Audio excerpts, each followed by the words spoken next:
What is so frustrating for me with not only Marjorie, but MAGA as a whole, is they're in the find out phase. You should have looked at this externally and said, this is an awful environment. The fact that one of y'all competing news brands decided to go out and do a whole story on the fact that I pay for security I have to pay because of the dumb stories that they run about me, it is problematic. Stop, I did not just pull up this video from Jasmine Crockett. What you giving? Jasmine. Giving beauty. Hey everybody, this is Dean FM, Dean Fraser Milford here for your creature. What? And today, I wanted to do another reaction video. This one's going to be MAGA is in the find out phase. Representative Jasmine Crockett calls out Marjorie Taylor Greene and Trump. You know Marjorie now, she's going around saying, oh, I found a light. See what's good and the what's up and the who's what with the hatred and the bigotry and all the deaths. And she was on the news talking about, I can only be responsible for my action. No, you can be responsible for the actions of the man that you've been supporting too. Got me messed up. Here we go. Thanks so much for being here, Congresswoman. It's always good to have you. Yeah. So today, Speaker Johnson told CNN's Manu Raju that he never tried to kill the discharge petition to force this onto the floor, the Epstein bill onto the floor for a vote. But he shares President Trump's concerns about the bill. Take a listen. Get him files. We wanted to ensure that victims of these heinous crimes are completely protected from disclosure, those who don't want their names to be out there. And I'm not sure the discharge does that, and that's part of the problem. What's your response to that? I would cuss, but I'm not going to. I'm gonna just say he's full Oh, please do. Number one. This is Oh, cable, maybe you not. can cuss. No. I'm not going to do it, but No, because I then am Fox going News to is going to say take you out that of he is context. okay, I'm going to do it. He full because Okay. here's the thing.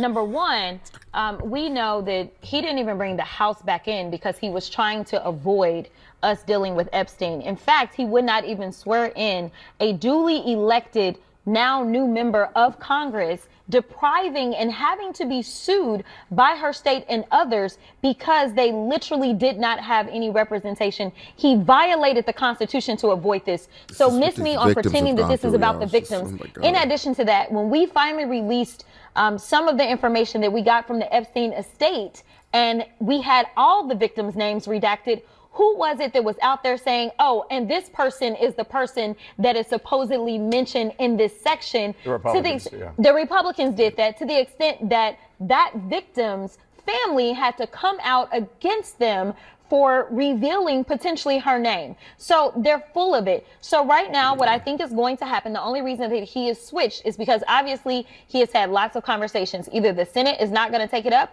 or they don't have the votes in the Senate. You don't get caught up in that. But he never plans for this to actually go forward. Or do you think this is going to get killed in the Senate? I think that this is going to get killed some way, somehow. Or the other option is that I think they're going to do the very same thing, and not necessarily the same thing, but the very reason that the files could not be released before is because there were active cases that were taking place.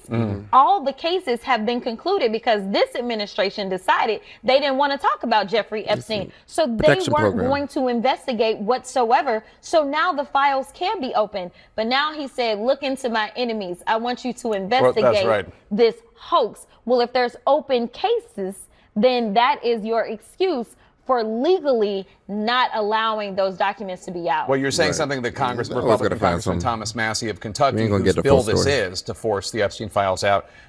Trump has told the Justice Department to investigate prominent Democrats, including former President Bill Clinton, and their alleged ties to Jeffrey Epstein. That concerns Massey for the reason you said. Take a listen. That man ain't our king. We're going to accept if he's If they have ongoing investigations in certain areas, those documents can't be released. So this might be a big smokescreen, these investigations, to open a bunch of them as a last-ditch effort to prevent the release of the Epstein files. Or it could just block the release of the ones having to do with Democrats and any other people that might be released. But either way, you share his concern. Yeah, absolutely. I don't think that this is about all of a sudden he woke up on the right side of history, right? Like, I don't. He has consistently gone against his own base. He's told them on Truth Social, stop talking about this. They shut down the House in a time when Americans could not eat, all because they did not want to deal with the Epstein files. And he has called it a hoax.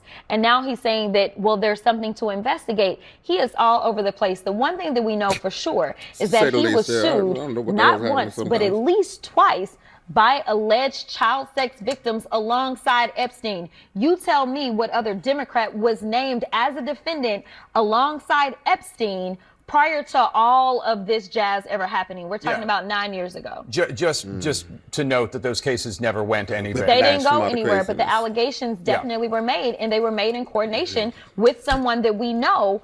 After looking at the emails, Jeffrey Epstein, when he was charged in 2009, he said in those emails, I'm going to have to take the deal for the mandatory minimum of 10 years because I'm afraid I will get more time. After he got a sweetheart deal from Alex Acosta, he then ended up indicted again in 2019. So the one thing that I can tell you is while those civil cases may have gone away, we know for sure that Epstein himself admitted that he was a criminal. So just because the cases went away doesn't necessarily mean he said he was a criminal he was afraid of. I want to ask you about your House colleague, Marjorie Taylor Greene of Georgia. Yeah. Viewers will remember you once called her a bleach blonde, bad-built butch body. During a House committee meeting. For the record, she insulted you first. She insulted you first. Wasn't that, but she got that is true. The rivalry aside, you both agree on the Epstein thing. This has put her on the outs with President Trump. I want to play something that she said to my colleague Dana Bash yesterday on CNN. I don't really care. She'd be going on and on.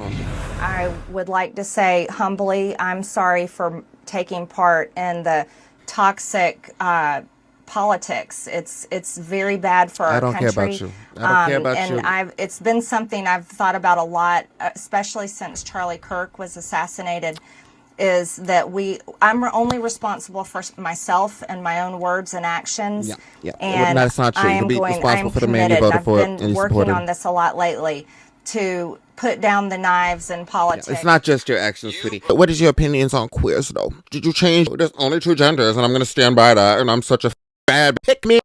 Are you going to join the left, or are you just going to be in politics? No, if you really think that you did that wrong, the ethical thing is for you to step down. You posted, this almost feels like a moment where Marge should phone a friend. I'm here for you, girl. Have you spoken? And what's your reation to what you just said? Okay, so I want you to know that there was sarcasm. I assume so, but I didn't want to state it. I was being sarcastic, but there's always a little bit of truth in jest. So I do want to be clear that another portion of that post is I said I told you you couldn't trust him, and I believe that. I believe that we all need to pay attention to Trump and how he acts. He is the cause of all the confusion and the destruction that we have seen in politics, as far as I'm concerned. Because it used to be we could disagree, and that was that. I disagree with a lot of Republicans, but it does not necessarily turn violent. Ever since he's been introduced into politics, we have seen a consistent spike in the violence when it comes to politics. So here's the deal with Marjorie. I can appreciate what she says, but I'm gonna have to see her actions. And the reality is that where was this type of mood when we saw what happened to Mr. Pelosi, that we had local elected leaders murdered here recently? The former Speaker of the House in Minnesota. Like, where was this, right? And so what is so frustrating for me with not only Marjorie, but MAGA as a whole, is they're in the find out phase. But you should have looked at this externally and said, this is an awful environment. The fact that one of y'all competing news brands decided to go out and do a whole story on the fact that I pay for security I have to pay because of the dumb stories that they run about me, security that I have to pay for because of all of the hate that people like Marjorie and other MAGAs put out there, it is problematic. And then to have the president troll her, as well as Laura Loomer troll her about the fact that she needs security. Well, my only answer is if the president thinks this is a joke, then give us all the money back for the security that we pay for him to go and golf or to go and wherever he is going. Give us the money back. And maybe some Americans can get some health care, and maybe some children can get some food. Maybe. I don't have high hopes. I don't like to go into the nihilism and the nihilistic discussion about it. I don't think it's positive. As somebody who is dabbling in politics, and this is a very turbulent and very divisive time, dangerous time. It's very important that we not give in to the fear-mongering, and we not give in to being defeated and all that type of thing, because that's what they want to begin with. And we can't give them what they want. Even if we completely fail as a species, because we blow each other up, all that type of thing, we can still be on the right side of history. Sentient enough to be able to recognize what's going on here. That's my 2 cents for today. Hope you have a nice day. I'll talk to you later. Bye-bye.